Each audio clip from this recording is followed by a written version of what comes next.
নমস্কার, শুভ সন্ধ্যা। আমার ব্যাকগ্রাউন্ড মিউজিকে যে শব্দগুলি আপনারা শুনতে পাচ্ছেন, আদৌ আকাশে সেরকম কিছু নয়। আজ গত 3 দিনের মেঘাচ্ছন্ন আকাশ এই পরিস্থিতি কাটিয়ে নির্মল একটি চাঁদ দেখা যাচ্ছে আকাশে। যাই হোক, শ্রী শ্রী জগদ্ধত্রী পূজা সুষ্ঠুভাবে বিসর্জন, এই দিনটি ভীষণ দরকার ছিল আমাদের। যাই হোক, এই কৃষ্ণনগর শহরে, চন্দননগর কৃষ্ণনগর শহরের জগদ্ধাত্রী পূজা খুবই ফেমাস। এই শুভ সন্ধ্যায় সকলকে জগদ্ধাত্রী পূজার আন্তরিক প্রীতি, শ্রদ্ধা ও ভালোবাসা জানিয়ে কিশোর ভারতী গল্প সমগ্র কিশোর সাহিত্য ভৌতিক জনপ্রিয় লেখক হরিনারায়ণ চট্টোপাধ্যায় রচিত একটি গল্প, সেই গল্পটার নামই ভৌতিক, পাঠ করছি আমি অজয়। ভালো লাগলে নিশ্চয়ই আপনার নোটিফিকেশান বেলটি অন করবেন দয়া করে,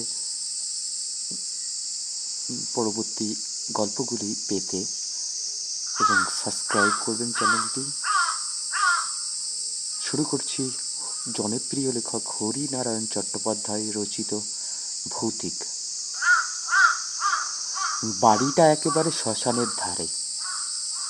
আগে শ্মশান এখানে ছিল না। জংলি নদী যেখানে ভুবনপুরের কাছে বাঁক নিয়েছে সেইখানে ছিল।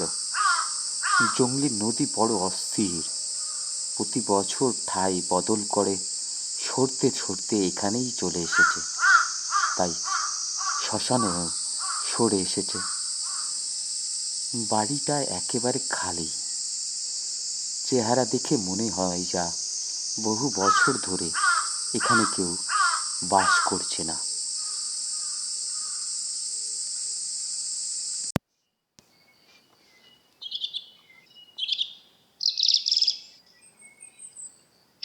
সামনেটা আগাছায় ভরে গেছে। দরজা জানালা অনেকগুলোই ভেঙে পড়েছে।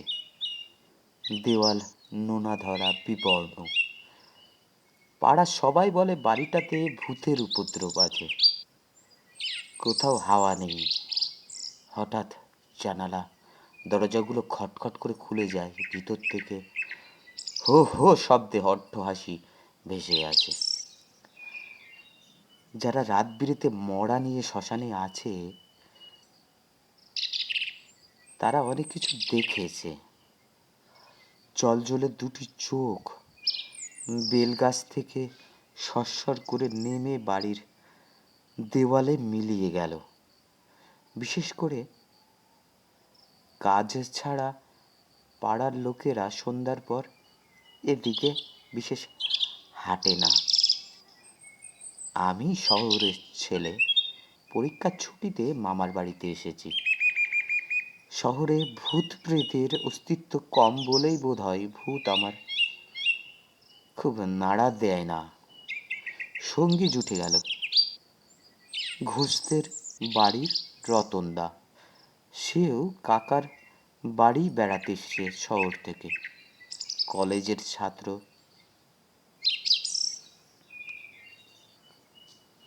একদিন দুজনে জংলি নদীর ধারে বসে গল্প করছি।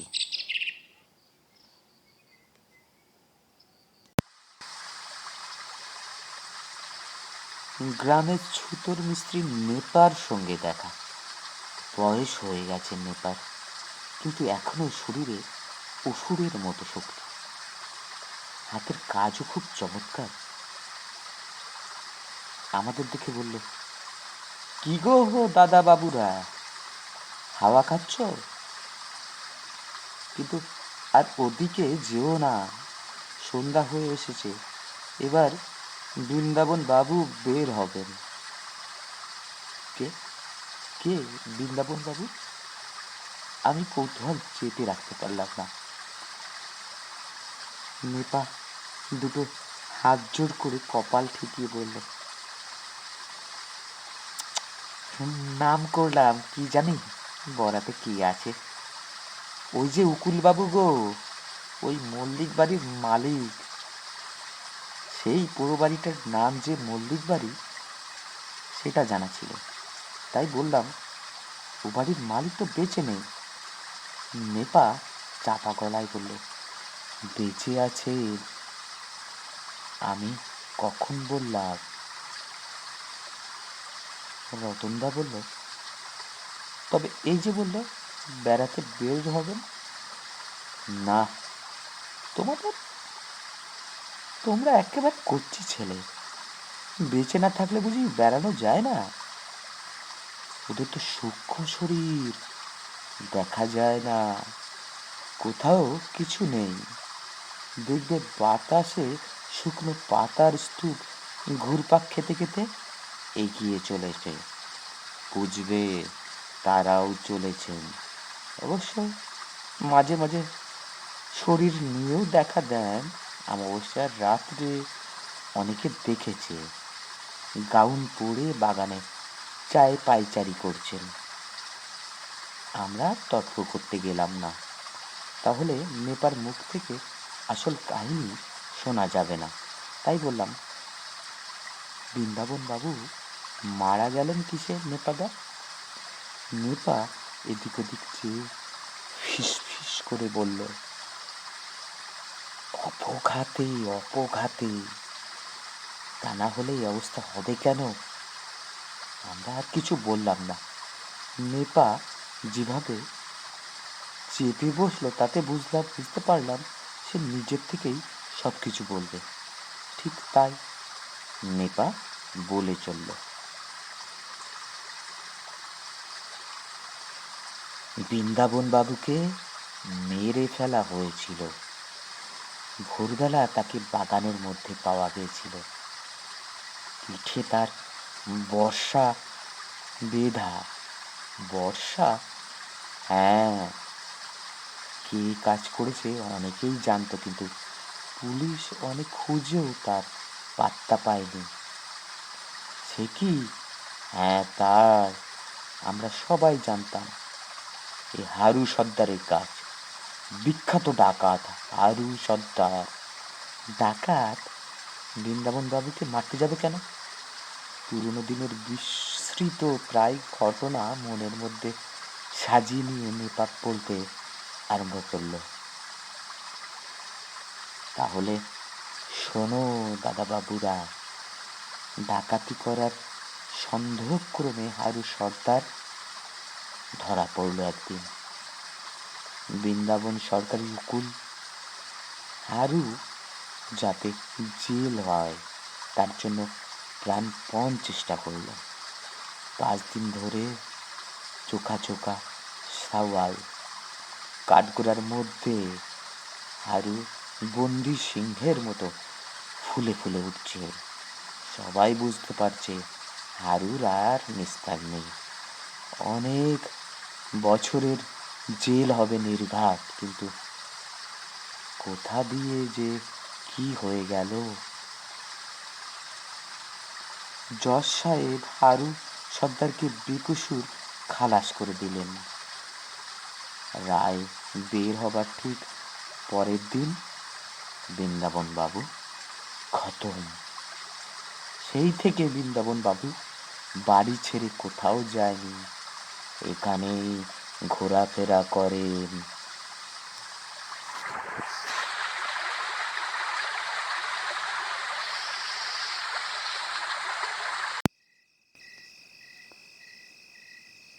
কাহিনী শেষ করে নেপা উঠে পড়ল। আমরা দুজনে চুপচাপ বসে।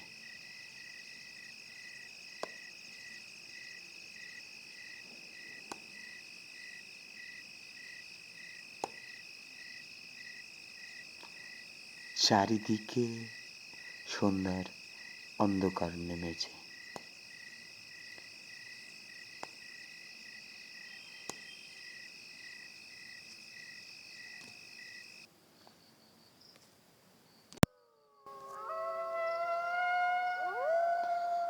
দূরে বার কয়েক শিয়ালের ডাক শোনা গেল।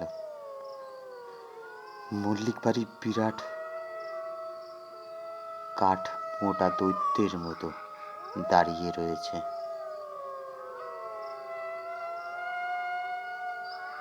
নিস্তব্ধতা ভঙ্গ করে রতনদাই প্রথমে বলল, নেপা মিস্ত্রি নির্ঘাত গাঁজা টাজা খায়, কেমন একটা আষাঢ়ে গল্প দিব্যি বানিয়ে বলে গেল, শুনেছিস তো? একটু মুখে আটকালো না।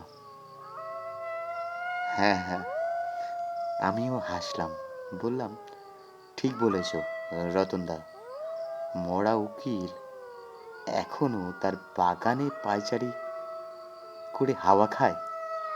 রতনদা উঠে দাঁড়িয়ে বলল, আমরা নিজের চোখে বৃন্দাবন উকিলকে দেখতে চাই, কি বলিস? আমি রাজি। ছেলেবেলা থেকেই ডান পিটে বলে আমার সুনাম ছিল।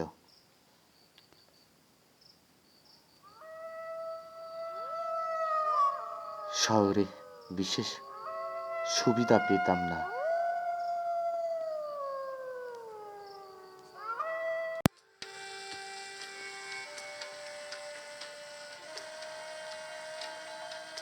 কিন্তু ছুটিতে দিদির শ্বশুর বাড়ি বারাসাত গিয়ে পুকুরের জল তোলপাড় করে গাছের ফল পাকুড় ছিঁড়ে প্রতিবেশীদের ত্রাস হয়ে উঠতাম। ঠিক হয়ে গেল, আমি আর রতনদা দুজনে ওই মল্লিক বাড়িতে একটা রাত কাটিয়ে আসবো, এবং সেই রাতটি হবে আমাবস্যার রাত। বাড়িতে দুজনেই কিছু বললাম না।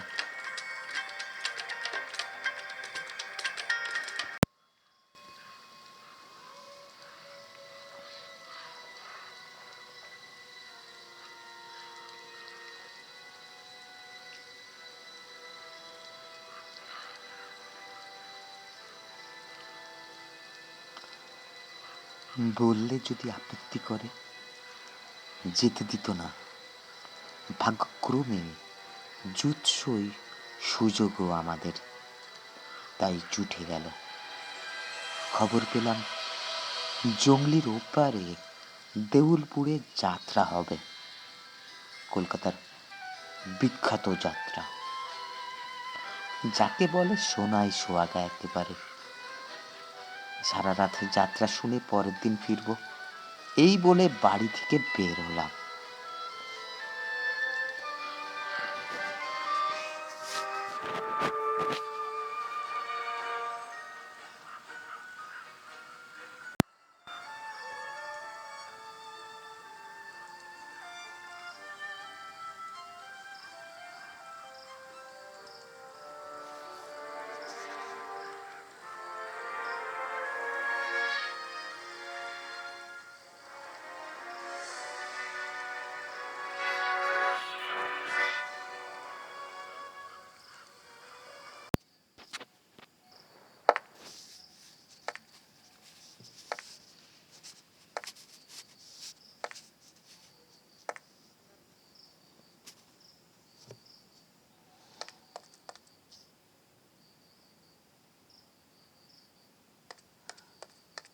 কথা মতো গ্রামের শিব মন্দিরের সামনে দুজনে যখন দেখা করলাম, তখনও সন্ধ্যা নামেনি।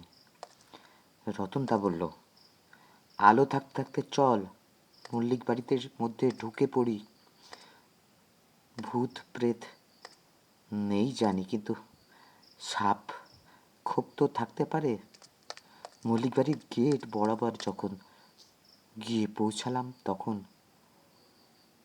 অল্প আলো রয়েছে, অবশ্য চারিদিক ঝাঁকড়া ঝাঁকড়া গাছপালা থাকায় জায়গাটা একটু অন্ধকার।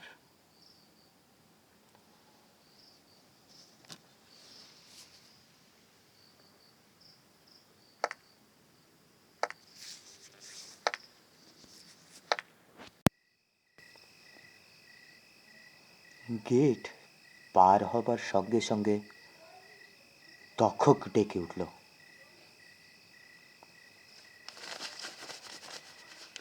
মনে হলো পায়ের কাছ থেকে সরসর করেই কি যেন একটা সরে গেল। রতনদা হাতের টর্চটা জ্বালালো।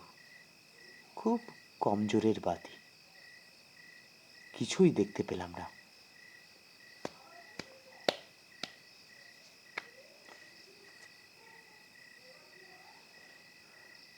ঘন ঘাসে সামনের পথ আবৃত। সাপ খোপ হবে, চল এগোই।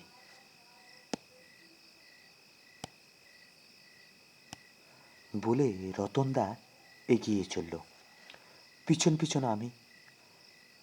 সদর দরজায় একটা তালা ছিল বটে, কিন্তু বহুদিনের অব্যবহারে মরচে পড়ে তার কোনো জোর ছিল না। হাত দিয়ে মোচড় দিতেই তালা খুলে গেল।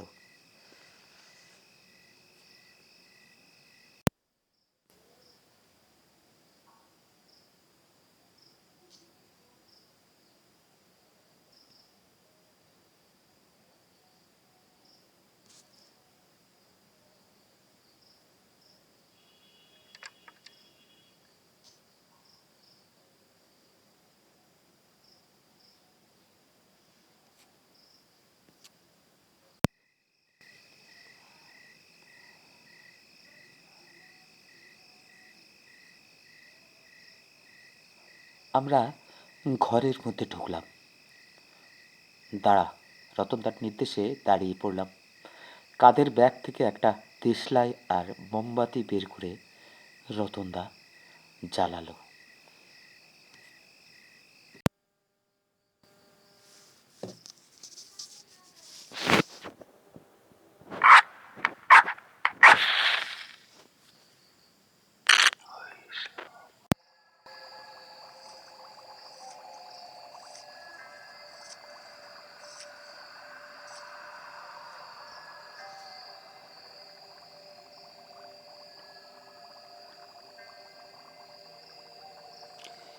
স্বল্প আলোয় দেখা গেল ঘরের মধ্যে এক কোণে একটা তক্তপোষ, আর এক কোণে স্তূপাকার বই। পিছনে আর কি আছে? বাতির ক্ষীণ দীপ্তিতে আর কিছু দেখা গেল না।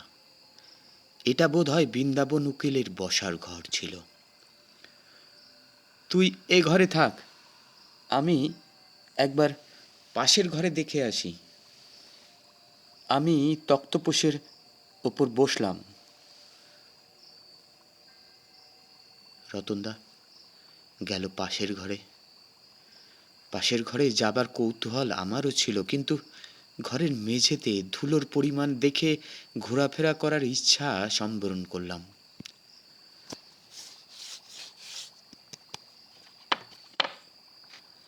একটু পরেই রতনদা ফিরে এলো, বলল, না রে, পাশে একটা ছোট ঘর আছে।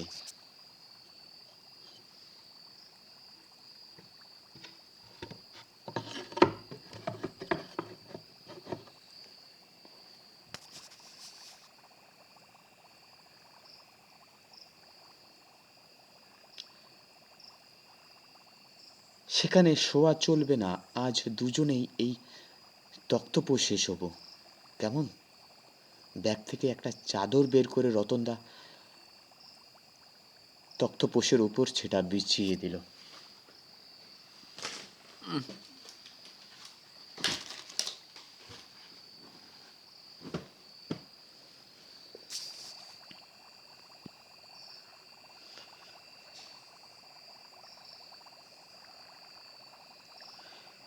বাতাসে বাতিটা কাঁপছে। টর্চটা জ্বালাও।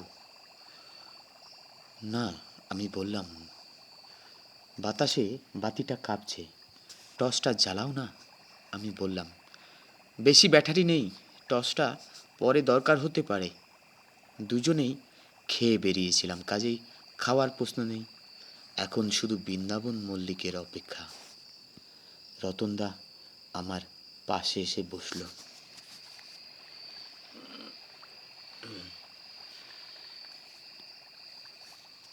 রতনদা, তোমার ব্যাগে কি কি আছে? টর্চ আছে, দড়ি আছে, একটা ছোড়া আছে, জানি।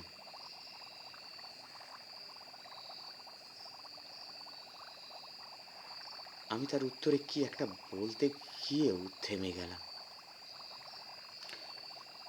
বাইরে মনে হচ্ছে ঝড় উঠবে, গাছের ডালপালাগুলো আছড়ে পড়বে।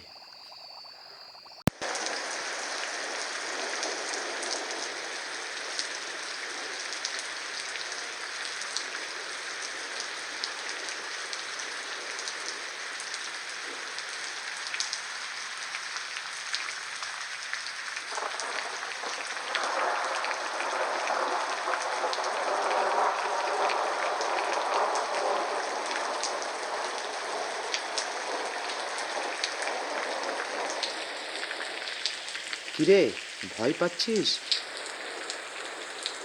রতনদা প্রশ্ন করল। ভয় আবার কিসের? কালবৈশাখীর ঝড় উঠেছে, ঘুমটা ভালোই হবে, অবশ্য যদি বৃষ্টি আসে। টর্চটা জ্বালিয়ে রতনদা হাত ঘড়িটা দেখে বলল, 7:30।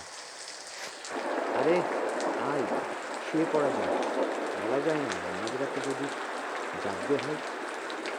আমরা দুজনেই শুয়ে পড়লাম। শোবার একটু পরেই রতনদার নাক ডাকা শুরু হলো।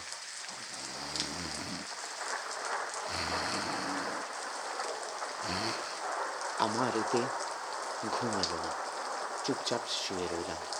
হঠাৎ রতনদার নাসিকা সর্দি ছাপিয়ে আর একটা করুণ আর্তনাদ শোনা গেল। কে যেন উচ্চ স্বরে কাঁদছে।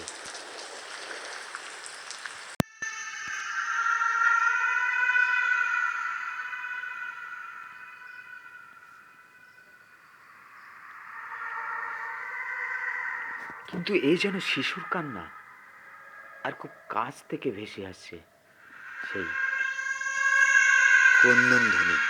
রতনদা, রতনদা, জোরে ঠেলা দিয়ে রতনদা তখনই উঠে বসল।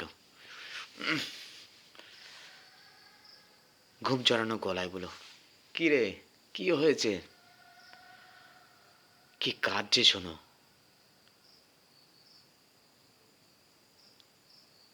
খুব কাছে মনে হচ্ছে না?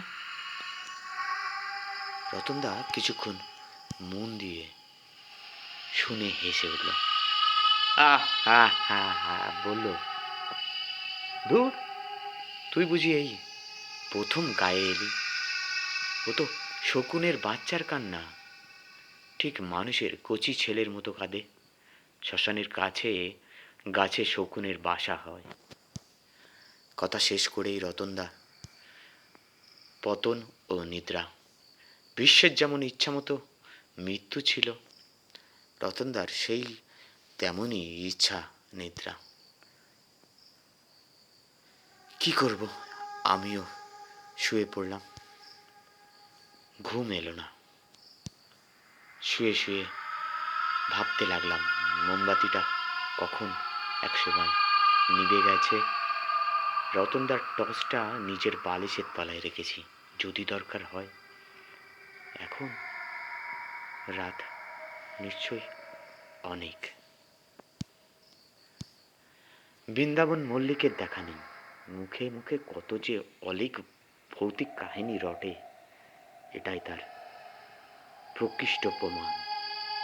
আমরা একেবারে বৃন্দাবন মল্লিকের আস্তানার মধ্যে ডেরা বেঁধেছি, তবু কিছু হচ্ছে না। দিব্যি অক্ষত দেহে তো রয়েছে দুজনে।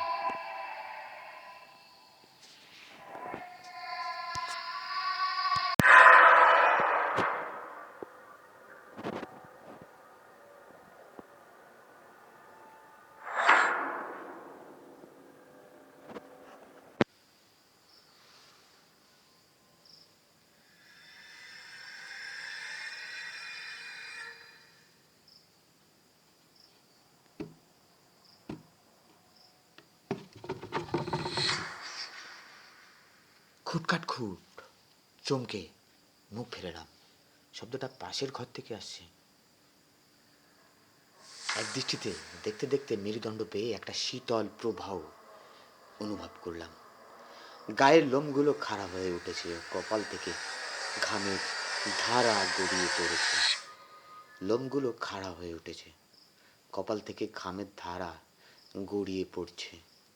হাত দিয়ে রতনদাকে ডাকবো যে সে জোরও যেন পাচ্ছি না। সমস্ত দেহ নিস্তেজ, অসাড়। নেপা মিস্ত্রি যা বলেছিল ঠিক তাই।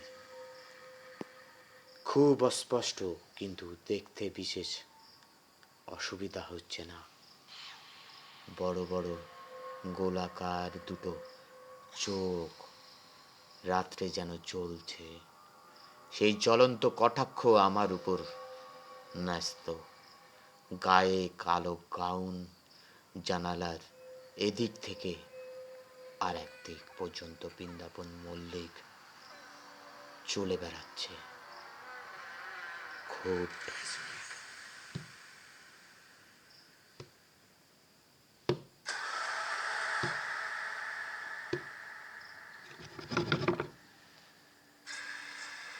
খুটখাট খুট মাঝে মাঝে থামছে। বোধহয় তার শান্তিশূন্য আস্তানার উৎপাতকারীদের দেখেই রক্তচক্ষু মেলে আবার হাঁটছে শব্দ করে।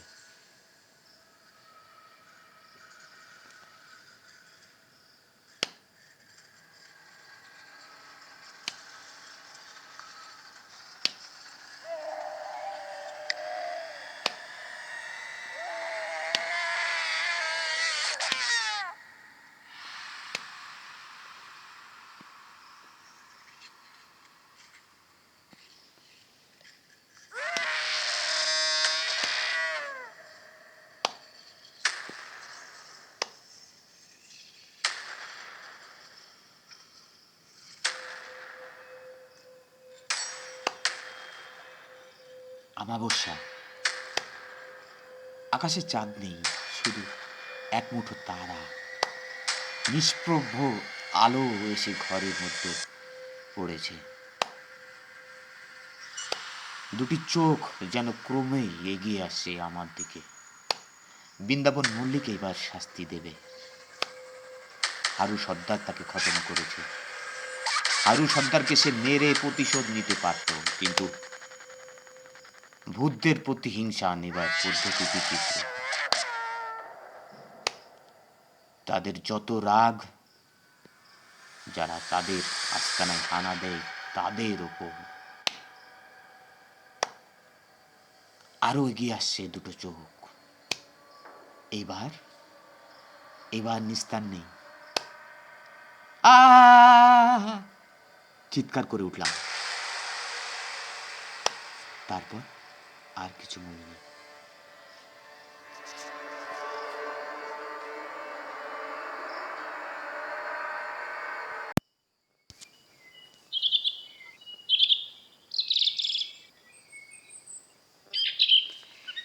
যখন জ্ঞান হলো তখন ভোর হয়েছে। জানালা দিয়ে ভোরে সূর্য রোদ এসে পড়েছে। উঠে দেখি রতনদা চিত হয়ে শুয়ে আছে। অস্বাভাবিক মুখের অবস্থা তার। জিভটা একটু বেরিয়ে পড়েছে। সর্বনাশ! রতনদা মল্লিক বাড়িতে আসবার মতলব দিয়েছিল বলে বৃন্দাবন মল্লিক বুঝি তাকেই শেষ করে দিল। রতনদার দেহ ধরে নাড়া দিতেই চেঁচিয়ে কেঁদে উঠলাম, রতনদা! কোথায় চলে গেল গো রতনদা? রতনদা ধড়মড় করে বিছানার উপরে উঠে বসে বলল, কি ষাঁড়ের মতো চেঁচাচ্ছিস? কোথায় আবার চলে যাব? ঘুমাচ্ছিলাম তো। ঘুমাচ্ছিলে? ওইভাবে লোকে ঘুমায়? আমি একটু দাঁত মুখ ছিটকে ঘুমাই। কেন, কি হয়েছে? যা হবার তাই হয়েছে। কাল রাত্রে বৃন্দাবন মল্লিক এসেছিল। বৃন্দাবন মল্লিক? হ্যাঁ, বড় বড় আগুনের ভাটার মতো চোখ, পরনে গাউন, এদিক ওদিক করছিল আর কটমট করে চেয়েছিল আমার দিকে। বয়স কম বলে বোধহয় ছেড়ে দিয়েছে। রতনদা কিছুক্ষণ অবাক হয়ে আমার দিকে দেখলো, তারপর বলল, কিরে, তুইও আজকাল নেশা ভাঙ করেছিস নাকি? তোমাকে ছুঁয়ে বলছি রতনদা, আর একটি বর্ণ মিথ্যা নয়। রতনদা ভ্রু কুচকে কিছুক্ষণ কি যেন ভাবলো, তারপর বলল, আমার এই আমার এই এক সর্বনেশে ঘুম হয়েছে। ঘুমিয়ে পড়লে আর জ্ঞান থাকে না। পরীক্ষার হলে ইংরাজি পরীক্ষার দিন খাতার উপর মাথা রেখে ঘুমিয়ে পড়লাম। আহা, গাঢ় ধাক্কা দিয়ে যখন ঘুম ভাঙালো তখন সময় পার হয়ে গেছে। আমার এসব ভালো লাগছিল না। কেবল রাত্রের সেই বিভীষিকার দৃশ্যটা ঘুরে ফিরে চোখের সামনে ভাসছিল। বললাম, এ ভূতুরে বাড়িতে আর নয়, এখনই আমরা আমার গা ছমছম করছে, চলো বাড়ি যাই।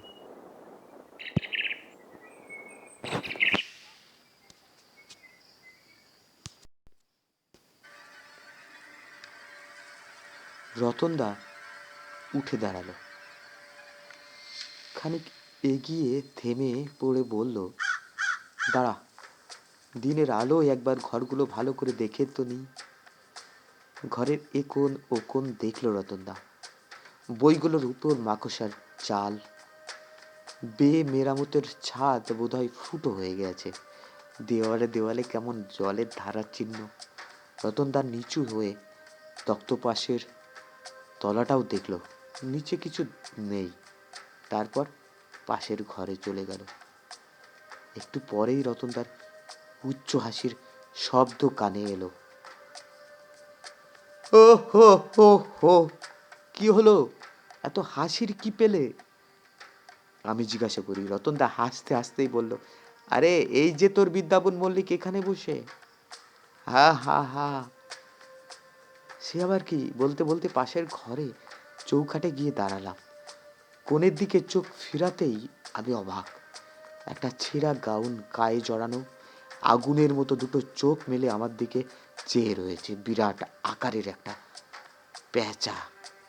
কিভাবে যেন ছেঁড়া গাউনটা তার গায়ে জড়িয়ে গেছে। হাজার চেষ্টা করেও বেচারি সেটাকে খুলতে পারেনি। সেটা নিয়েই দিন কাটাতে হচ্ছে। রাতের বৃন্দাবন মল্লিকের স্বরূপ জানতে পেরেও আমিও রতনদার সঙ্গে গলা মিলিয়ে হো হো হো করে হেসে উঠলাম। ধন্যবাদ। শুনছিলেন হরিনারায়ণ চট্টোপাধ্যায়ের ভৌতিক। গল্পটি ভালো লাগলে নিশ্চয়ই লাইক ও শেয়ার করবেন। ধন্যবাদ।